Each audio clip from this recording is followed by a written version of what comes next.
HMPV होऊ नये म्हणून काय काळजी घ्याल?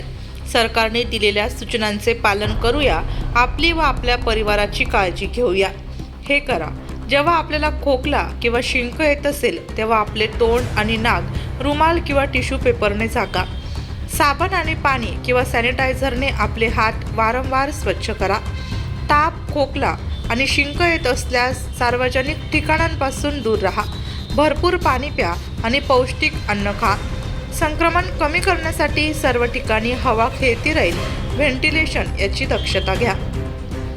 हे करू नये: हस्तांदोलन, टिश्यू पेपर आणि रुमालचा पुनर्वापर, आजारी लोकांशी जवळचा संपर्क, डोळे, नाक आणि तोंडाला वारंवार स्पर्श करणे, सार्वजनिक ठिकाणी थुंकणे, डॉक्टरांच्या सल्ल्याशिवाय औषध घेणे.